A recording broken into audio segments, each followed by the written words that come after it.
दोस्तों 3D movies या फिर 3D वीडियोस तो हम सारे लोग देखते हैं, लेकिन यार ऐसे में आता ना यहाँ पर निकल के सवाल 3D डिजिटाइजेशन का। तो दोस्तों हो सकता है कि आप में से बहुत सारे लोग होंगे कंफ्यूज इस टर्म को लेकर, लेकिन दोस्तों आज आप वीडियो आखिर तक देखते रहिए। मैं आपसे आज बात करूंगा इसी 3D डिजिटाइजेशन के बारे में, और दोस्तों हम जानेंगे कि एग्जैक्टली ये डिजिटाइजेशन होता क्या है और क्यों 3D मॉडल्स को बनाया जाता है किसी भी कंपनी के काम को करने के लिए। नमस्कार दोस्तों, मेरा नाम है यशवंत और आप देख रहे हैं माइक्रोमाइंड। चलिए शुरू करते हैं।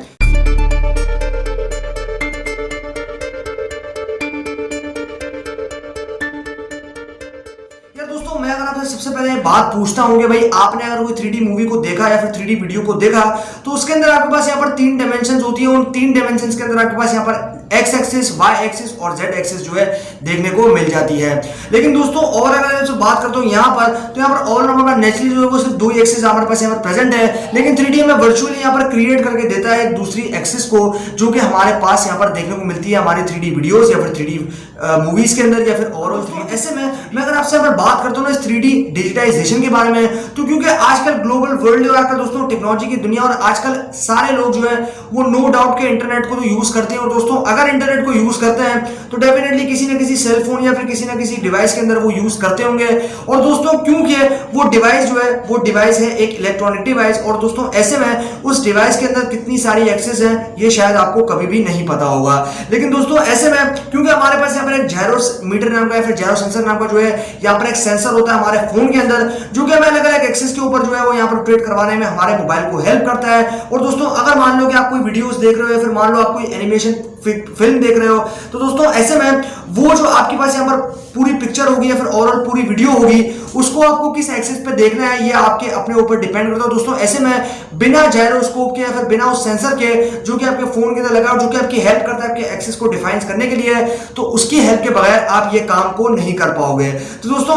यही इंपॉर्टेंस जानते हुए, यही इंपॉर्टेंस समझते हुए हमारी 3D डिजिटाइजेशन के बारे में हम लोग आज समझेंगे। और दोस्तों इसके बारे में तो हम इसका कॉन्सेप्ट जो है वो यहाँ पर क्लियर करते हैं। अब दोस्तों सबसे पहले हम जानते हैं 3D। तो दोस्तों 3D का मतलब होता है 3 डायमेंशंस, और दोस्तों 3 डायमेंशंस का मतलब यह है कि आपके पास यहाँ पर 3 एक्सिस प्रेजेंट रहेगी, जिसमें आपके पास एक्स एक्सिस, वाई एक्सिस और जेड एक्सिस जो है यहाँ पर देखने को मिलेगी। अब दोस्तों ऐसे में क्योंकि हम लोग जो है यहाँ पर ओवरऑल 2 एक्सिस को यूज करते हैं, और सारे जो मॉडल्स होते हैं, सारे जो हमारे अलग अलग टाइप के मॉडल्स होते हैं उनको हम लोग ओवरऑल 2D के अंदर ही बनाते हैं। लेकिन आज के टाइम पे क्योंकि टेक्नोलॉजी जो वो ज्यादा एडवांसमेंट हो रही है, मतलब टेक्नोलॉजी के अंदर अलग अलग एडवांसमेंट डे बाय डे या फिर डे बाय डे जो है यहाँ पर होते जा रहे हैं, तो इसलिए जो है हम अभी आ चुके हैं यहाँ पर 3D के ऊपर। और दोस्तों हो सकता है कि आने वाले टाइम में आपके पास 4 या फिर 5D भी जो है वो देखने को मिल जाए। अब दोस्तों ऐसे में हमारे पास यहाँ पर सवाल आता है, फिर हम ओवरऑल कभी ना कभी सोचते होंगे कि यार हमारे पास जो ये 3D है ये एग्जैक्टली 3D हमें किस तरीके से बनाते हैं, इनकी 3D हमें किस तरीके से दिखाता है, और किस तरीके से हमें ये मालूम चलता है कि ये एग्जैक्टली 3D है भी या फिर नहीं।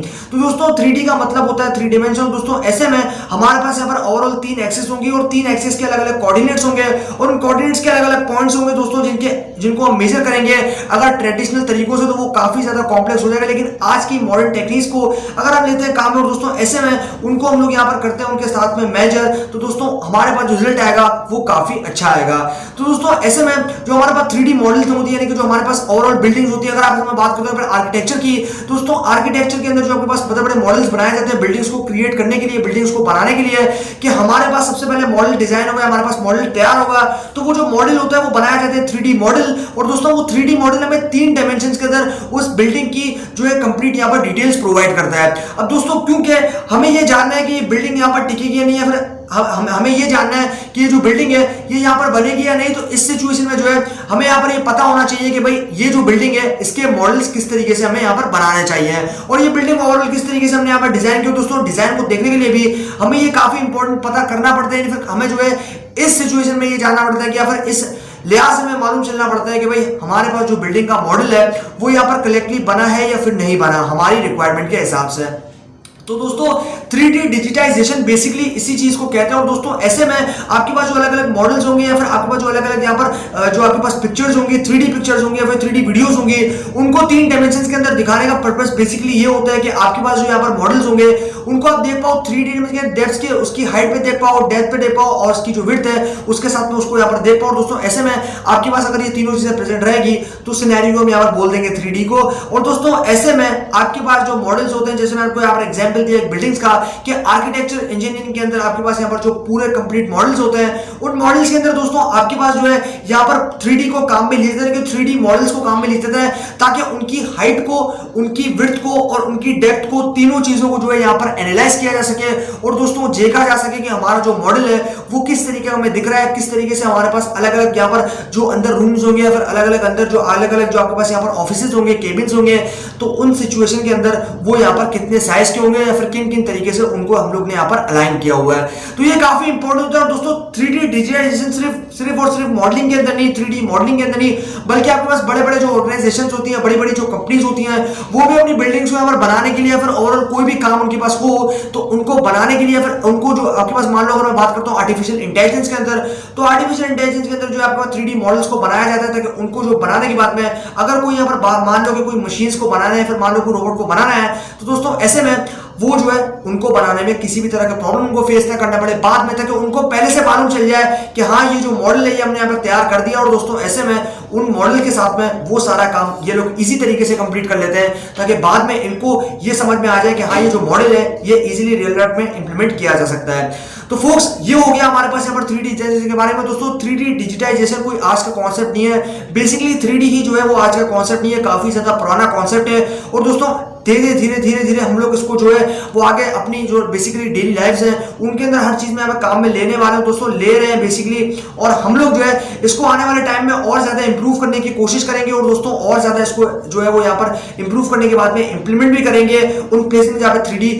यहाँ पर डिजिटाइजेशन की जरूरत है। और दोस्तों 3D डिजिटाइजेशन का बेसिकली मतलब यह है कि आपके पास यहाँ पर 3 कोऑर्डिनेट्स होंगे और उन कोऑर्डिनेट्स को अलग अलग पॉइंट से मेजर करने के बाद में आप मान लो कि आपके पास 3 फिंगर्स है। आप नॉर्मली अगर हम लोग अपने मोबाइल फोन्स को देखें तो मोबाइल फोन्स के अंदर हम लोग सिर्फ 2D के अंदर जो है अपने मोबाइल को रोटेट करके देख पाते हैं, लेकिन अगर बात करता हूं ना जायरो सेंसर की, तो जायरो सेंसर कुछ हद तक जो है हमें यहाँ पर अलग एक्सेस यानी कि 3D एक्सेस की जो है यहाँ पर एक्सेस प्रोवाइड करता है। लेकिन ओवरऑल मैं बात करता हूं ना ऑरिजिनल 3D की, जैसे आपके पास यहाँ पर VR या फिर आपके पास मान लो जो आपके पास ऑगमेंटेड रियलिटी या फिर वर्चुअल रियलिटी की बात करता हूं, तो उनके अंदर भी वर्चुअली 3D इमेजेस को, 3D मॉडल्स को यहाँ पर दिखाया जाता है आपको कि रियल वर्ल्ड का जो आपको यहाँ पर एग्जामिनर मान लो कि आपको जो उस वर्चुअल वर्ल्ड है या फिर वर्चुअल एनवायरनमेंट है उसका एक एक्सपीरियंस मिल सके, उसका एक आपको यहाँ पर एक्सपीरियंस मिल सके, उसकी एक जो है आपको यहाँ पर एक अनुभव हो जाएगा भाई किस तरीके से आप जो है पर वर्चुअल वर्ल्ड के अंदर प्रेजेंट हो। सारी चीजें वर्चुअली होती है लेकिन ओवरऑल आपको ऐसा लगता है कि आप उसी जगह पर प्रेजेंट हो और आपको एक रियल टाइम या फिर एक रियल वर्ल्ड जैसा एक्सपीरियंस जो है वो यहाँ पर देखने को मिल जाता है।